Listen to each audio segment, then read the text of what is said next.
This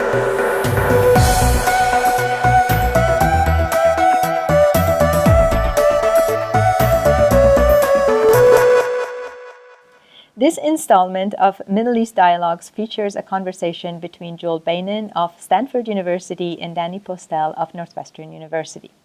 Joel Beinin is professor of Middle East history at Stanford. His many books include Workers and Peasants in the Modern Middle East, Social Movements, Mobilization, and Contestation in the Middle East and North Africa, and most recently, Workers and Thieves, Labor Movements and Popular Uprisings in Tunisia and Egypt. He is a past president of the Middle East Studies Association and is the editor of the book series Stanford Studies in Middle Eastern and Islamic Societies and Cultures. Danny Postel is the assistant director of the Middle East and North African Studies program at Northwestern University. He worked in the labor movement for several years and is co-editor of The People Reloaded, The Green Movement and the Struggle for Iran's Future, and Sectarianization, Mapping the New Politics of the Middle East. This conversation took place on April 3rd, 2017 at Northwestern University. Well, Joel, it is an honor and a pleasure to have you here at Northwestern University. Thank you. It's wonderful to be here. Well, today I can't help but ask you, as an Egypt scholar, and it just so happens that today the head of state of Egypt is in the United States, in Washington, D.C., and I just saw a tweet quoting President Trump saying that Egypt's President al-Sisi has, quote, done a fantastic job in a very difficult situation, and that the United States is very much behind President Sisi. So Joel, as a scholar of modern Egypt, what is your reaction to this? Well, the second half of the tweet, that the United States is very much behind President Sisi, is absolutely correct. And that's the problem. Even under the Obama administration, when Sisi came to power in a coup d'etat on July 3rd, 2013, the Obama administration did not call it a coup d'etat, because if it had, it would have had to cut off Egypt's military aid, which is $1.3 billion a year, second only to Israel. So John Kerry, former Secretary of State under President Obama, hemmed and hawed, and he's a very articulate person, but he tied himself into knots to argue that this was not a coup d'etat and that somehow this expressed the democratic will of the people, which, to be fair, a majority of Egyptians probably did support Sisi at the time. And there were millions of Egyptians in the streets. There were indeed, perhaps even more than the number who were in the streets to remove Mubarak. However, the regime that Sisi has presided over is even much, much worse than the Mubarak regime.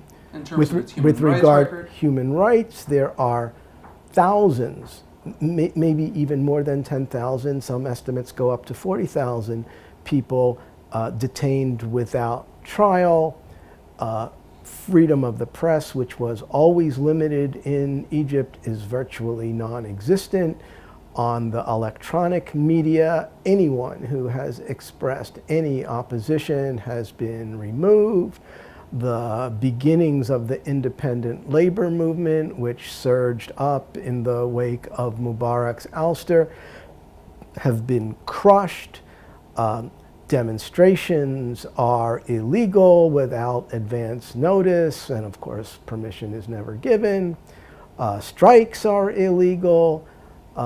Egypt is in a horrible situation, and I mean, I have many good friends who have either been arrested or who have gone into self-imposed exile. And since we're in an academic environment, it's worth noting that in February of 2016, the body of an Italian PhD student at Cambridge University was discovered, and he had been kidnapped, tortured, and murdered, probably by the Egyptian security forces. And he was investigating for his PhD thesis the formation of a union of sellers of products on the streets. And that has terrified many, many people. I have told my graduate students and everybody else's graduate students at Stanford that they may not go to Egypt to do any kind of social science or historical research. I haven't been back to Egypt myself. The situation is absolutely horrific. And yet, according to our president, President Sisi is doing a terrific job. Well, we know that our president has certain challenges with truth. But more deeply, don't you think that there's an affinity between the two figures, beyond just the authoritarian personalities, but a certain kind of orientation toward the world, a world view, a posture towards the world? Yes. I mean, first, I think the authoritarian personality part is not small. It's a very big component, certainly, of how Sisi has ruled. I mean, he got up in front of a large meeting and told people, don't listen to the people who are saying critical things about Egypt. Only listen to me. And that was put on YouTube. You can find it, perhaps with English subtitles, I'm not sure. And that is very much the Trump approach to the world. It sounds familiar. He has his alternative facts, as we have come to call them, and any other information is of no account whatsoever. So there is, first of all, the notion that each of them has the sole authority to say what is and is not true in the world. And they are surrounded by sycophants who reinforce that.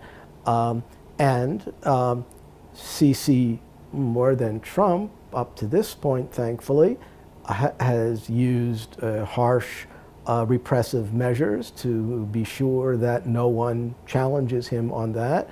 Fortunately, if you read the New York Times or the Washington Post or the Los Angeles Times, you will still hear things that Trump may not like, even many things if you read the New York Times, as I do. So we are not there, but Trump perhaps would like to take us there. But don't you think that Sisi is thrilled with the new administration in Washington? Oh, absolutely, absolutely.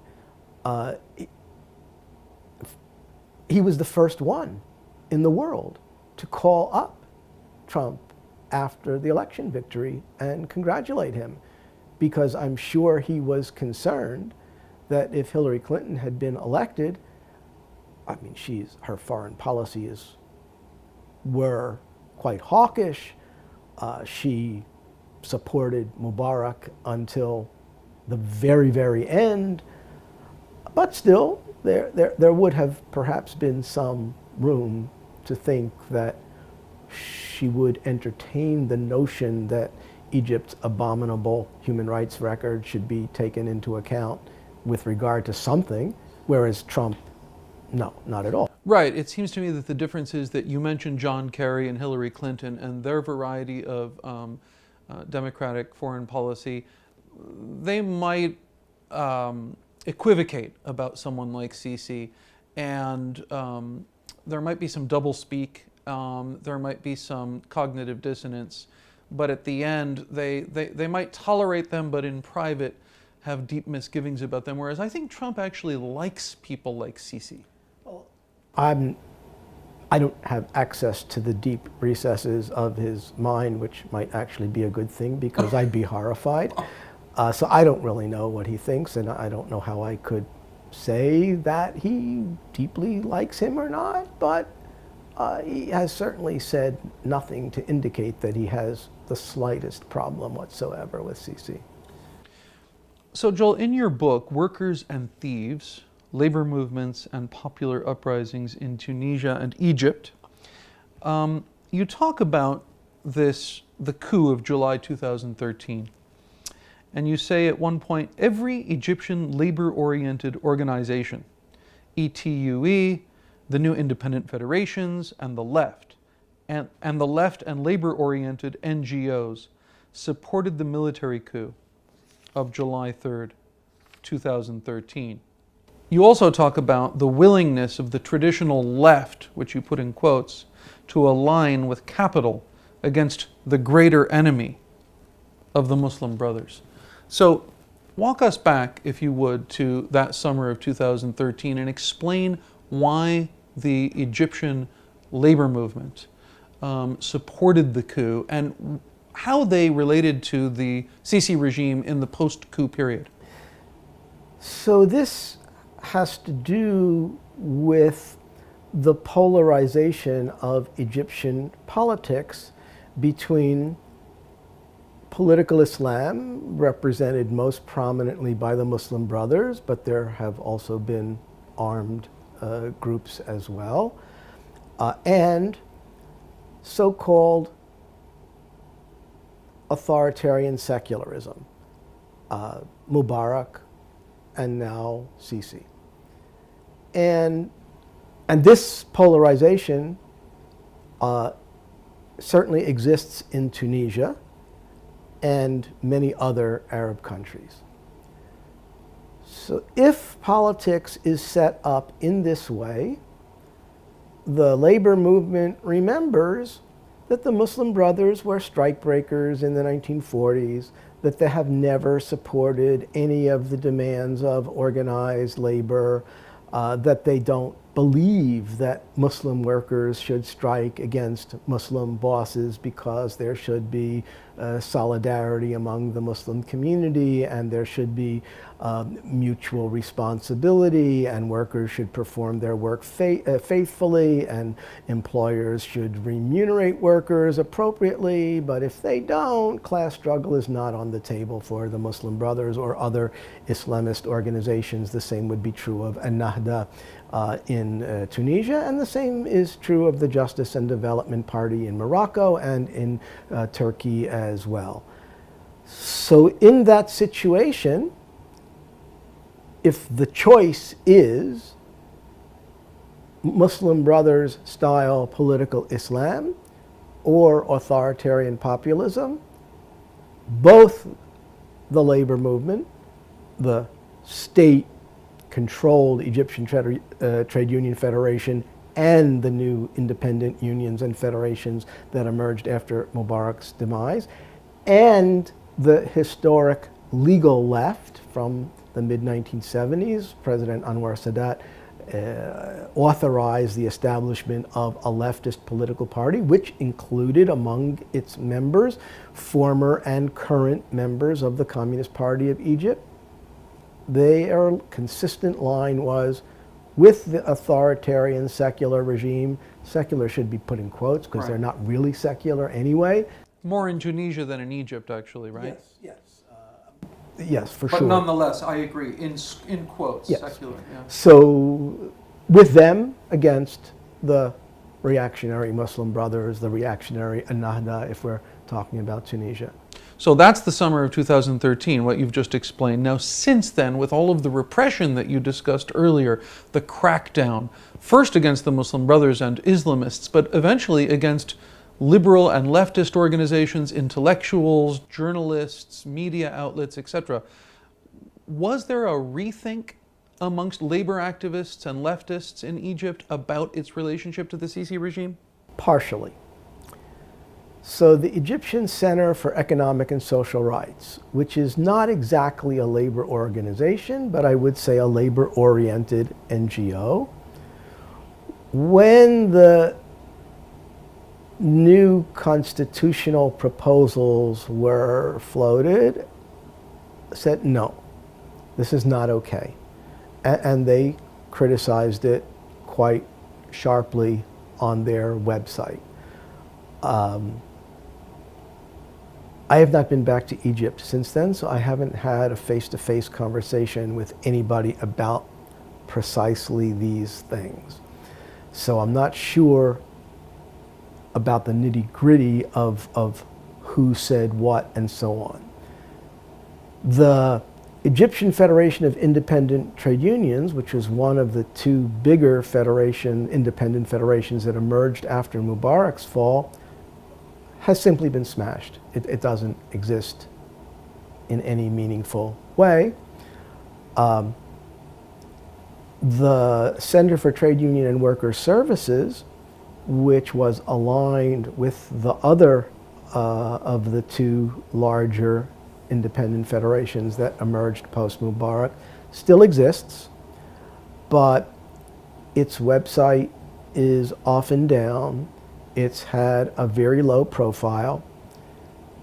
Its director, Kamal Abbas, for his entire public career, has been a strong opponent of the Muslim Brothers and has spoken out very forcefully for women's rights. And he did, as everyone else did, support Sisi and the coup. I have a hard time, I know him for many decades. I have a hard time believing that he is okay with how things are now, but neither has he or any of the people associated with the Center for Trade Union and Worker Services publicly come out against the regime, because they'd be in jail the next day. So in terms of the comparative framework that you adopt in the book, Joel, of looking at the labor movements and the history of worker struggles in Egypt and Tunisia, Egypt and Tunisia being the two countries in the Arab world with the largest labor movements historically. On this question in particular of how the labor movements related to the revolutionary uprisings in 2010, 2011, and then also the regimes that came after those uprisings, there are some striking differences, aren't there? There are some profound parallels between Egypt and Tunisia, but some real dissimilarities and divergences. So talk a little bit about how in Tunisia, in contrast to Egypt, the workers' movement, the largest trade union federation, the UGTT, or UGTT, both played a role in the Tunisian uprising, but also in what came after it. So the big difference is that the Tunisian Trade Union Federation, the UGTT, was formed in 1946, 10 years before Tunisia became independent. It supported the largest and most important nationalist party, the Neo-Destour, but it also maintained a certain autonomy from it. And it was also the most important social base of the Neo-Destour in the struggle for independence. And the founding Secretary General of the UGTT, Ferhat Hashad, was assassinated by a French counterintelligence agent, and therefore he died as a martyr for the cause of national independence. A nationalist hero. Yes. So this gives the UGTT and the trade union movement in general enormous political credibility. So yes, Tunisia was an authoritarian regime, both under the founding president, Habib Bourguiba, and also his successor, Zain al-Abidine Ben Ali. And they did try to suppress the independence of the UGTT, and under Ben Ali in particular, the top leadership, the executive bureau, was completely co-opted and collaborationist. But because this is a national institution with deep, deep roots in the country, and they have local offices in every significant town, and they have sectoral unions like the Union of High School Teachers, which has always been in the hands of the left of some form or other. And those teachers, of course, are educated and they can speak for the movement as organic intellectuals. And even the totally co-opted top leadership had to say to Bourguiba and then Ben Ali, look, you cannot ask us to repress all these independent voices. You cannot ask us never to allow people to have a 2-hour or even a 1 or 2 day warning strike over wages when their contracts are coming up. Because if we do that, we won't be accepted as credible leaders. Right. So there was this cat and mouse game, but which meant that within the framework of the Trade Union Federation, you could have a fairly democratic discussion about trade union matters. If you talked about politics, not okay. But it meant that there was a democratic space for differences of opinion, that people learned how to do that, and there was a national infrastructure. So in Tunisia, there were 3 institutions with a national infrastructure. There was the state and the ruling party, the Constitutional Democratic Rally at the end.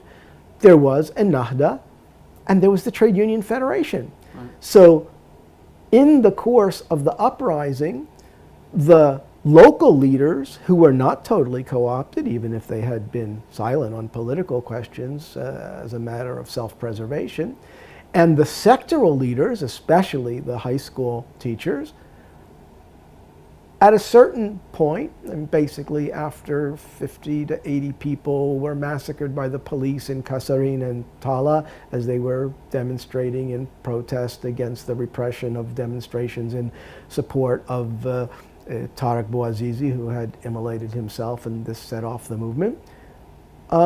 They opened the doors of the Federation offices. They helped people organize. They led demonstrations. They explain to people how you have a demonstration. And so ultimately, they were the vehicle of the movement's victory. They were the vehicle for making it from a local protest movement in the center-west marginalized provinces into a national movement. And then when Ben Ali was overthrown, 3 UGTT members joined the cabinet, but then when they saw that there were all these people from the old regime in the cabinet, they just walked out and said, no, we don't accept that. Right. And then they were called back again, and a second time they said, no, the Constitutional Democratic Rally has to be disbanded, and we have to have a cabinet that has no people from the old regime in it.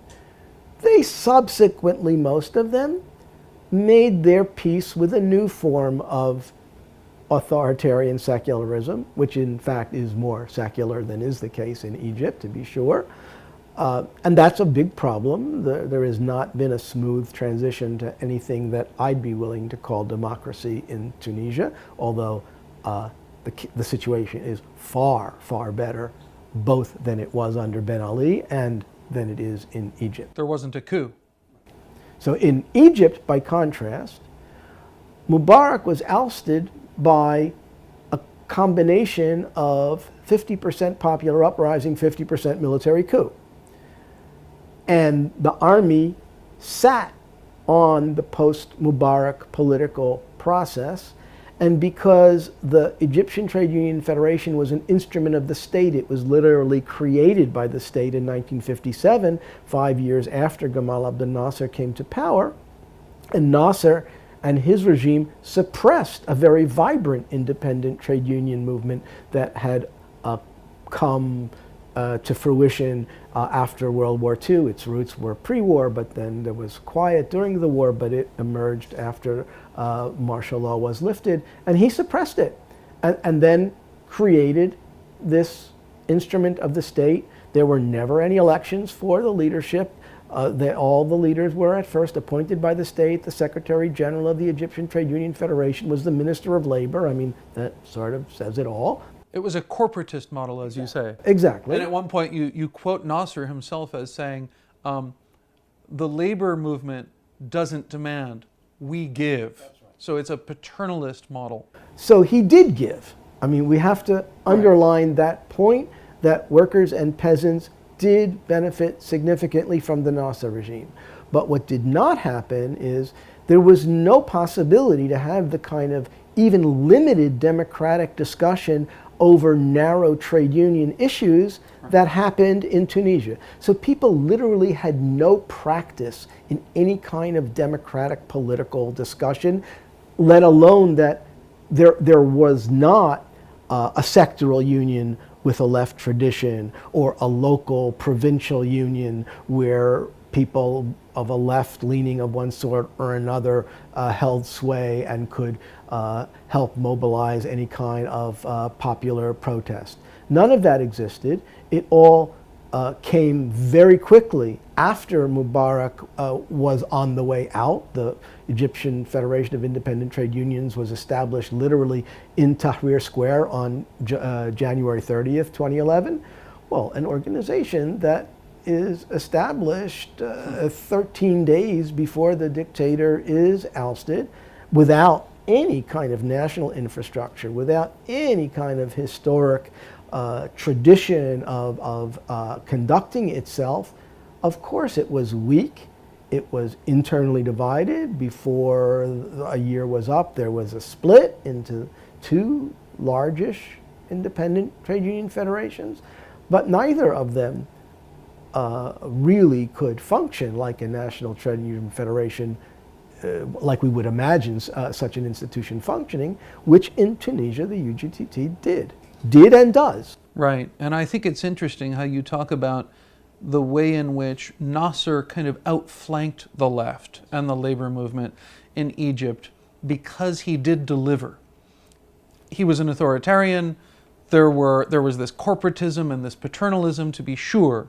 He was repressive, particularly against militant leftists and independent labor organizers, but he did actually deliver, and the majority of workers regarded him as legitimate and even as heroic. Yes, whereas in Tunisia, as you point out, Bourguiba, and of course later with Ben Ali, but even in Bourguiba's time, although he had the legitimacy of the anti-colonial mantle, of being the country's first leader of independent post-colonial Tunisia, he never claimed to be a socialist in the way Nasser did. I mean, he briefly flirted or put up with a kind of Arab socialism, but he abandoned it fairly quickly, and as you point out in the book, that may have strengthened the independent labor forces in Tunisia. Yeah, it was after 1969 when the end of the socialist experiment was proclaimed in Tunisia, clear that the regime and its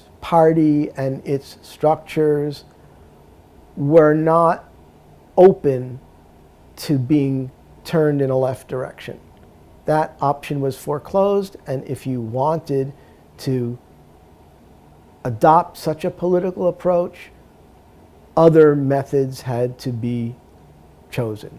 So some people were in the labor movement and pushing for a more leftward approach on trade union issues. Some people established illegal underground communist parties of various stripes. Some of them were quite bizarre. The Tunisian Communist Labor Party, for example, followed Enver Hoxha, not a particularly brilliant Marxist theorist in my estimation.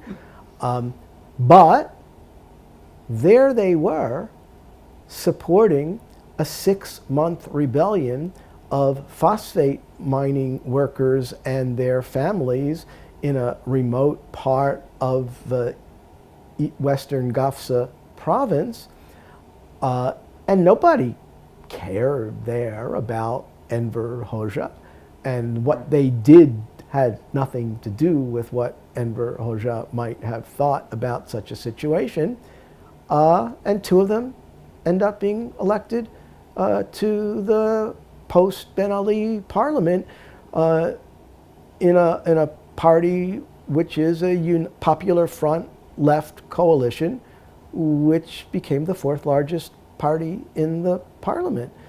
And then they no longer follow Enver Hoxha, and they became the Labour Party and so on, and because there wasn't a need for that kind of ultra-sectarian underground type behavior anymore. Exactly.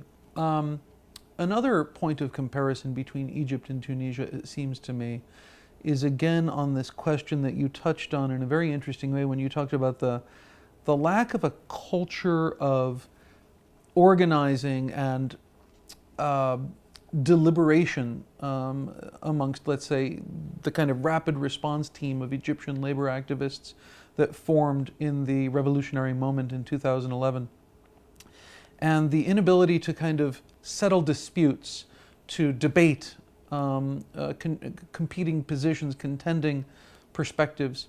It seems to me that in Tunisia, although there was a deep divide, to be sure, between secular and Islamist forces in the country, there was more dialogue between those factions. And it goes back to before the uprising in 2010.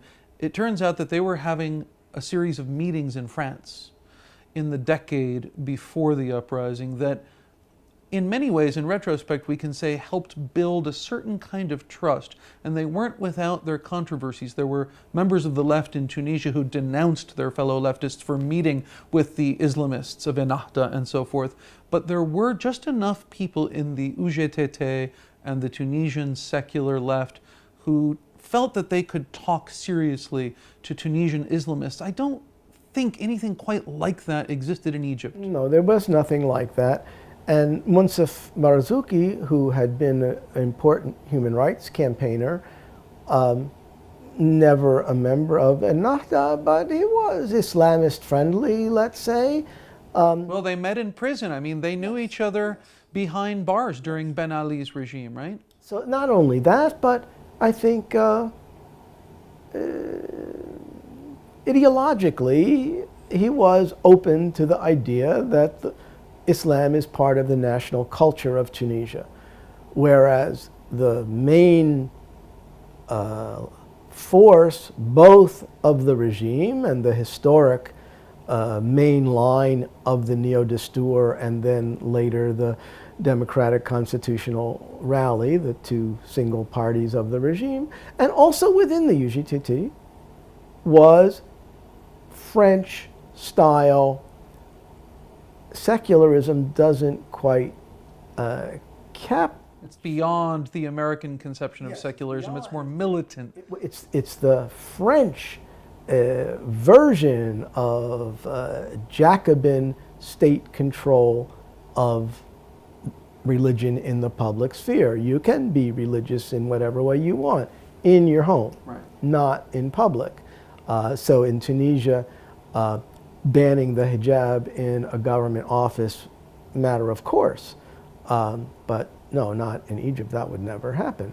And it's certainly not an American understanding of secularism. So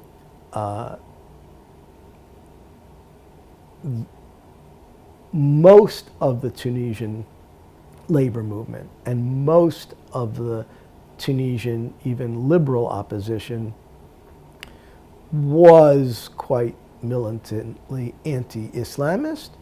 There were some who were more open, but they have not succeeded in overcoming the historic polarization between Islamism and authoritarian secularism in Tunisia any more than that has happened in Egypt, which is to say not at all. Right, and then of course the other side of that equation is the Islamists.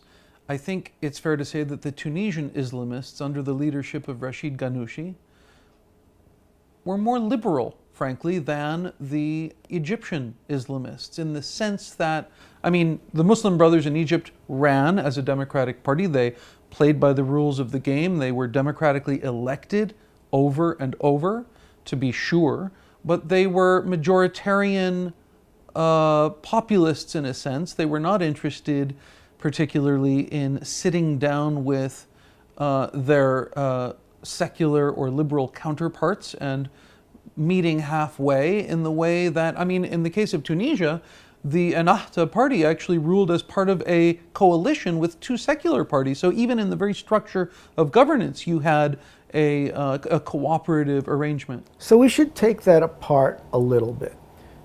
one of the reasons for this majoritarian approach of the Muslim Brothers is that in the first legislative elections, they won 49%, plus the Salafists won another 24%. So Islamists represented in Egypt the overwhelming majority, and they didn't need to rule in a coalition. In the first election... But it would have helped. Well, yes, that we would not perhaps be where we are in Egypt if they had some sense of responsibility for the nation. They did not have that, and people came to see that and came to fear them because of that, and therefore supported the military coup. In Tunisia, Ennahda won, I don't remember the exact number, but something like 37% in the election for the Constituent Assembly. They needed to be in a coalition, and they didn't have a majority, and so there was a tension in Ennahda between people like Ghannouchi, the leader, who read the situation more or less correctly, and who did have some sense of responsibility for the nation, maybe because he had been in exile in England for a decade or something like that. And Ennahda was not simply a branch of the Muslim Brothers, which many people accuse them of being. But within the Islamist movement, very quickly there developed, both among the more radical faction of Ennahda and also a new Islamic jihadi organization, Ansar al-Sharia, people who were prepared to engage in armed action. So there were 2 political assassinations, which is what brought the regime to crisis and where the UGTT intervened and formed this National Dialogue Quartet to bring about a more or less consensual constitution, which is far and away the most liberal in the Arab world. Whether or not it's enforced to the letter is a different question. They were committing acts of arson and trashing UGTT offices because they claimed that, for example, strikes of municipal garbage collectors were meant to undermine the regime. They did undermine the regime, of course, because if the garbage piles up in the street, people are not happy with the regime. But they were protesting over wages and over hiring temporary workers, and they want people to have permanent labor contracts, which in Tunisia still was the norm. So there was a radical wing of both inside Ennahda and beyond. I mean, it's not accidental, for example, that perhaps 4,000 Tunisians have gone to fight with ISIS, which is more than any other Arab country. Which seems paradoxical. This is the most democratic, liberal government in the Arab world today, and yet it's producing the highest per capita percentage of jihadi recruits for ISIS. Isn't all that democratic and liberal is part of the explanation, but the other part of the I mean, it's more so than Egypt, let's be clear about that. But the other part of the explanation is these people, by and large, come from those same neglected and underdeveloped and marginalized center-west provinces where unemployment can reach as high as 40%, and ISIS offers them a job. Right. So this is an unemployment program, right, that, in a way, and it's in the service of God. Yes, you actually quote Monsef Marzouki in the book on this point, where he says, you know, all of these transitions that have taken place, you know, at the end of the day, workers in the provinces and in villages, their situation hasn't changed that much. They're still desperate. And until their situation really changes, we could be looking at more unrest, right? And in fact, there was a mini uprising in Kasserine, which is probably the poorest of these center-west provinces, in January of 2016, and I wrote about it in a blog entry of the Stanford University Press. And there you see scenes which are very reminiscent of what happened in December 2010, January 2011, and people carrying banners saying, the revolution of the youth appropriated by the old, or we will never give up our demand for jobs and development. Well, yes, that's what it was about, and they didn't get it, and they still need it. I think that's an excellent note on which to conclude this conversation. Joel, thank you very much for your time. Thank you, Denny.